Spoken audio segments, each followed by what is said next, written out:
right. Hello, everybody.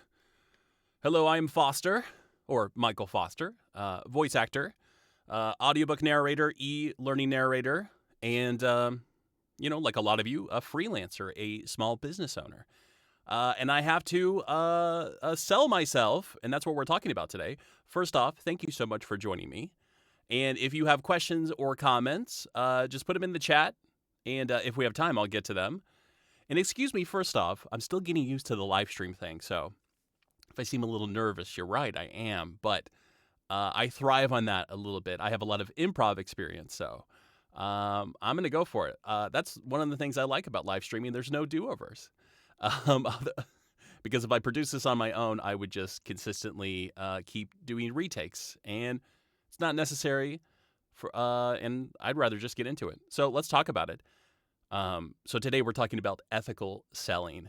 And for me, what that translates to is selling with confidence.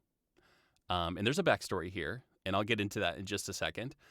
Quick note here, if you look on the slide, I want to let you know that the checklist we're going to look at, the ethical selling checklist, this is version 1. I will probably alter this as I get feedback from you and as I continue growing as, a small business owner. But I'd say let's give it a look. And I'll kind of apply my experience, my business, and then you also do the same, whatever your industry is. So mine would be voiceover. But the bottom line is, can we sell with confidence? Are we doing the right thing for our prospects and our clients? So keep that in mind. Okay, the backstory before we move on. So you may have gotten a reply like the one I got not too long ago. So part of our job as freelancers and small business owners is to find a way to connect to other businesses or to potential clients. So for me, I am mostly doing B2B because I'm working with businesses. I'm working with e-learning production houses. I'm working with creative firms for commercial work, that kind of thing. Sometimes I'm working with publishers who need a narrator for one of their authors. And part of our job is outreach, right? And that differs for everybody, whether it's something like cold calling or an email marketing or just direct messaging somebody.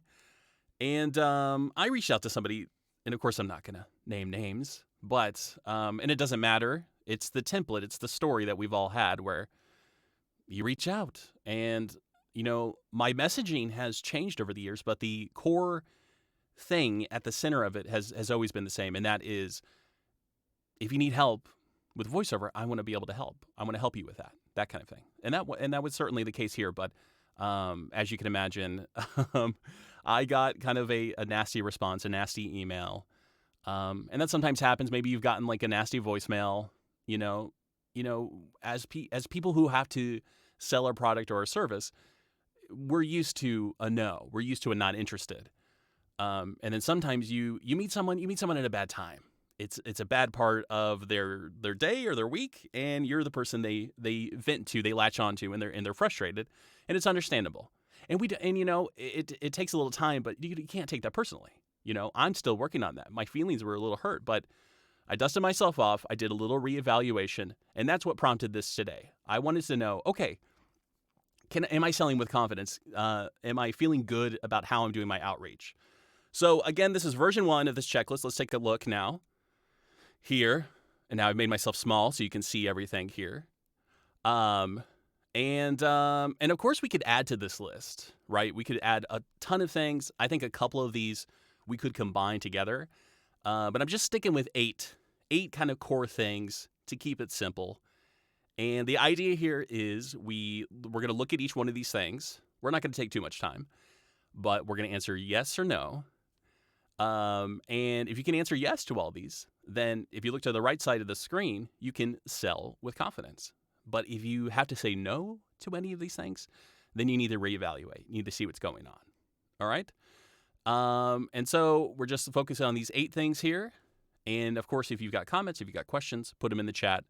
And we'll probably have time to answer them. Great. Am I talking too fast? I don't know. Well, the magical thing with technology is if I am, you can pause and go back. By the way, this is part of Tutorial Tuesdays, and my goal is to do a live stream every Tuesday Sometimes it will be about voiceover stuff. Sometimes it will be more small business related, like today.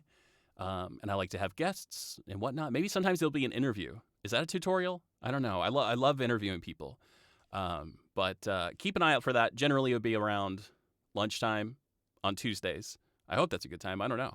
But we'll figure it out. I'm enjoying it. I hope you're enjoying checking out the stuff I'm putting out. But let's get into it. Okay. And I'm not a graphic artist, by the way. So please excuse any any of my artist folks who are like, ooh, I'm still getting the hang of that. But let's get into it. Let's look at the first 4 items I have on the list here. Let's start with a pretty simple one. This is actually probably good placement for this one, because if you have to admit that you're a scammer, well, you have no business doing business, right?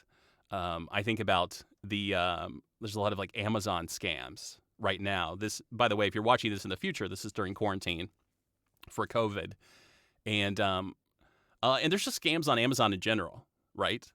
There's like face mask scams. There's people will sell furniture, and it'll be like, oh my gosh, that recliner looks amazing. It's only $30, and you'll get it in the mail, and it's for like a dollhouse type of thing. So that's definitely scamming. So here the question is, are you selling something real and not misleading others for profit? So originally the question was worded, are you scamming people? And I had to reword that because we want to say yes to this.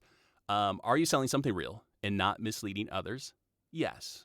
Speaking for myself, I am selling something real. I'm selling audio, but on a deeper level, I'm selling a performance that, in the commercial side, that's hopefully going to lead to sales. That's going to lead to engagement, right? For e-learning, my goal is to be approachable and knowledgeable, conversational, to engage the people doing the training so that there's retention, right? And as an audiobook narrator, I want people to be invested in the story, and that is my product. That's my service, is to create these experiences using my voice and my equipment and whatnot.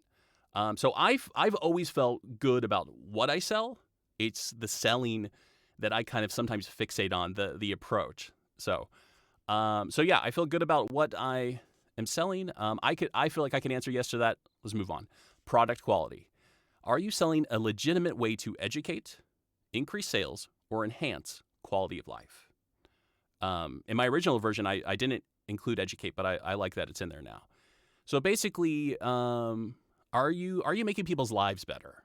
Are you making their lives better? Or are you making their business better?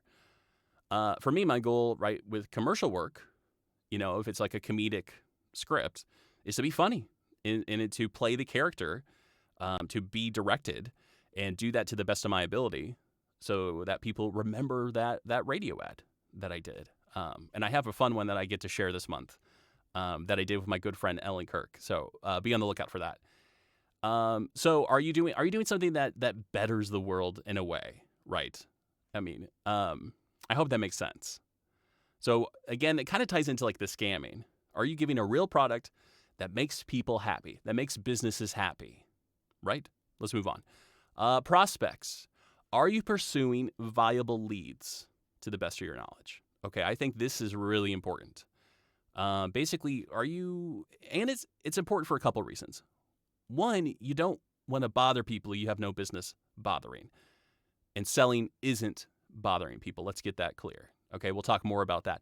But we want to find the people who can benefit from knowing us and connecting with us the most. We don't want to do like a door-to-door type approach, with a typewriter or encyclopedia or a vacuum cleaner, right? That's not even like a shotgun approach. I don't know. That's a very like a random approach. And it wastes your time and energy, and it wastes the prospect's time and energy, right? The prospective client. That doesn't make sense. So if we're being smart about selling, I think that's really important. If you're not putting some intelligence, some logic behind it, then you would have to answer, I think, no to this. So let's move on. Are you pursuing viable leads? Yes. I like to connect. So speaking for myself, I like to connect with folks in the e-learning industry. I like being on talent agency rosters. I've got a couple agents.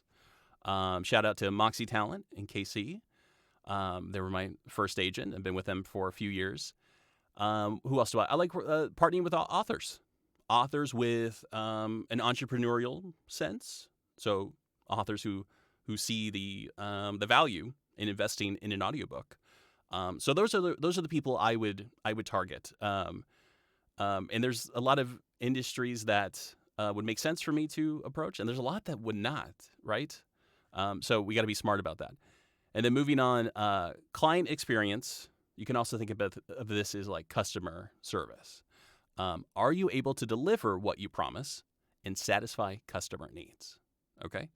So can you back up what you claim that you can do? So with what I tell clients, I always feel comfortable with that. And here's something interesting. You don't want to promise more than you can deliver, but, and this probably deserves a whole other video, I don't think it's wrong to promise something you're kind of interested in learning about. Let me give you an example. When I first started doing audiobook narration, I wasn't totally clear about a couple of things, but I felt good enough as an actor and as just a performer to basically say, yes, I'm going to deliver you a book.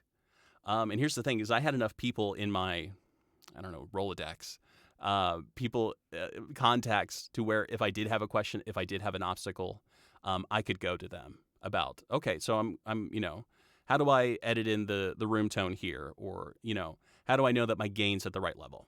That type of thing. I felt comfortable doing that because I knew I had resources I could consult. And if worst came to worst, I would be fine paying out of my own pocket, getting with maybe one of my mentors and making sure I was delivering what I promised, which was a professional performance, professional audio.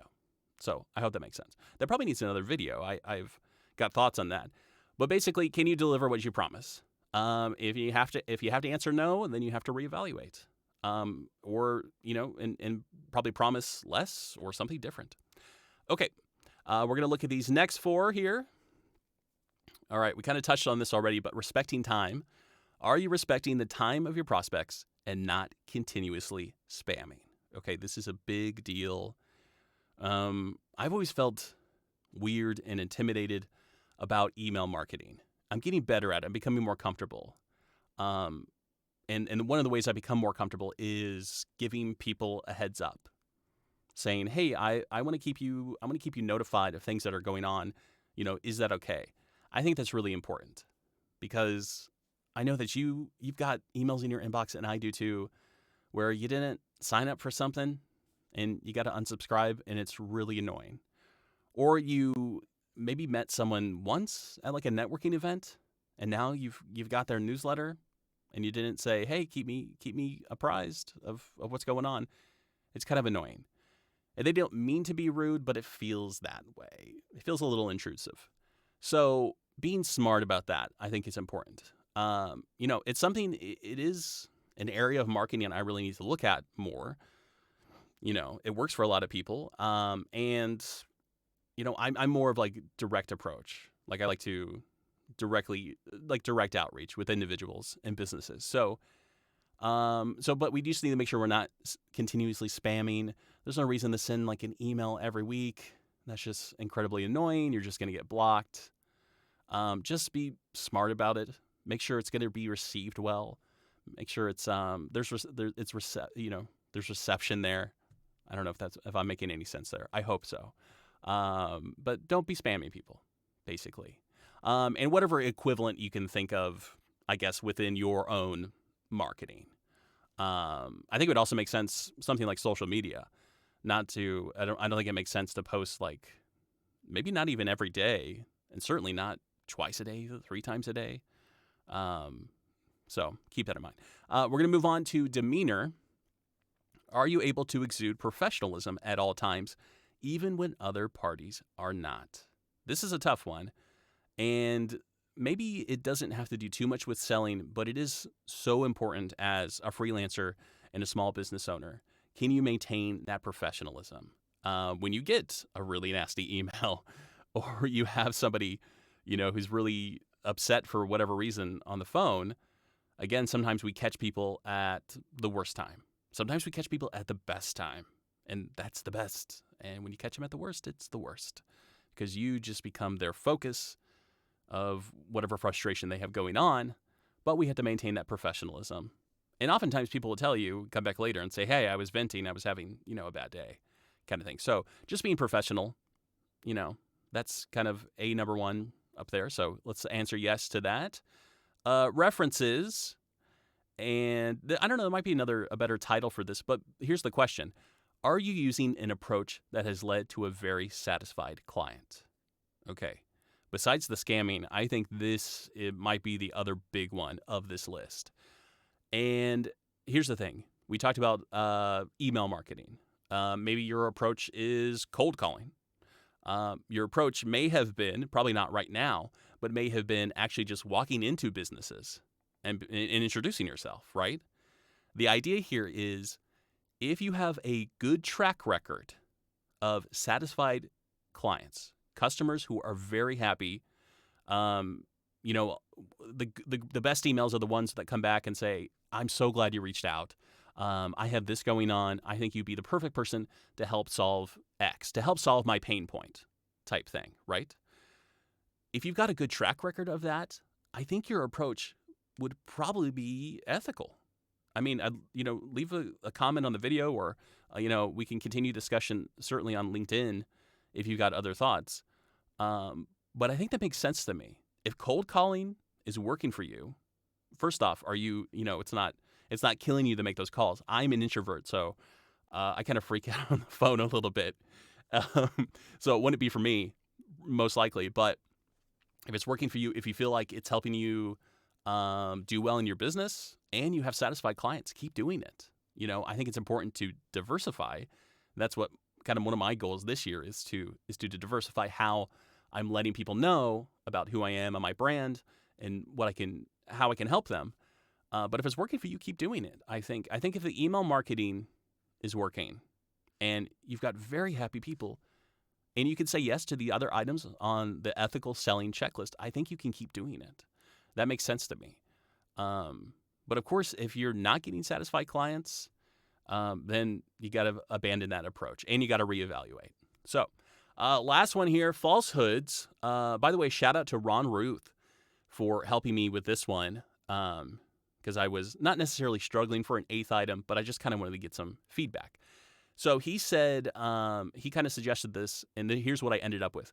Are you being honest with customers and not stretching the truth or creating false urgency? I know when I was a leasing agent for an apartment community, sometimes it came up organically. Sometimes I was really tempted to use a falsehood like we've had like a whole bunch of people checking out this apartment. And sometimes that would be true and sometimes it wouldn't be. So I didn't really use that because I don't feel good about lying in that way or presenting that falsehood. It's kind of icky.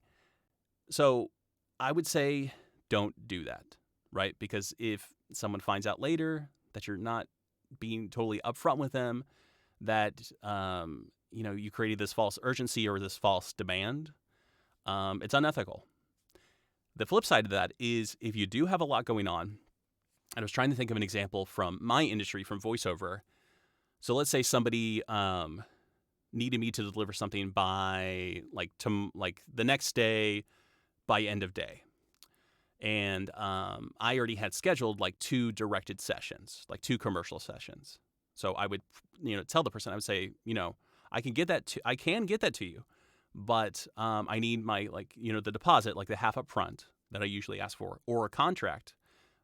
We need to get that finalized today, so that way I can get that to you, right? And that might be more for like they're a new client type of thing. But I think that's fine. That's honest if it was true and it's reasonable and it helps my client, because if I didn't tell them that, and there was like miscommunication and I was bogged down with other work, they would be upset with me. And so you're just being honest. So I hope that makes sense. No false urgency, but you could be truthful about real urgency. Okay, that's just good business. And there's nothing wrong with saying that you're in demand if you are in demand. Great. Well, I hope you enjoyed that.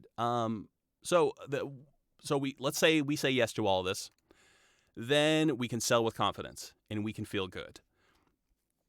If you have to answer no to any of these, you got to reevaluate, right? Are you really delivering what you promise? Do you have a nice track record of clients who are happy with you, that you've connected with through cold calling or LinkedIn or what have you?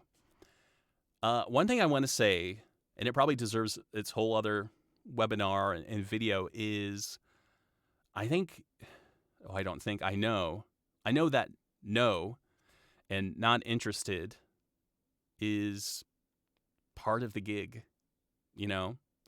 As we get better with our brand, with who we need to connect with, we get less of that, and as you have more and more experience under your belt and more referrals and whatnot, that gets better. But I even think, I would even say, even the in my industry, even the best voice actors and, amazing e-learning narrators, they're still going to get no's with their outreach, right? You're still going to get, no, thank you, click, or the equivalent of that. And I think that is just part of the biz, but if you're saving people's hides, if you're getting those emails, those phone calls that, kind of start with, thank you for reaching out, or please stay in touch, because we're going to have stuff down the road and you're going to be perfect for this. We just cast this thing right now, or, we just got a graphic artist, but we want you down the line, kind of thing. And if you're getting responses like that,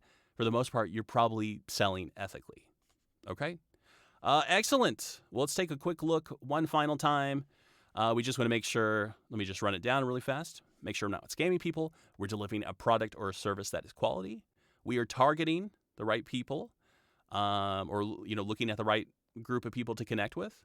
We're delivering a great client experience, great customer service. We're respecting others' time. We're always having a professional demeanor. We have a good track record using our particular method of marketing or selling, and we're not using falsehoods to create false urgency or to kind of like drive someone towards a sale. Okay? If you can answer yes to all these, sell with confidence. If you answer no to any of them, you got to reevaluate. So, this has been Ethical Selling. I'm very thirsty right now. Take a drink here. I'm starting to get some mouth noise. So again, I'm Michael Foster. If you have thoughts on this, please comment. Reach out to me on LinkedIn with your thoughts. And if you have other ideas for what kind of tutorials you would like to see on Tutorial Tuesday, let me know. And just connect with me. Let me know your thoughts. And let me know what I could add to this or change or to make it better. Because I think this is helpful. It helped me when I got that really nasty email.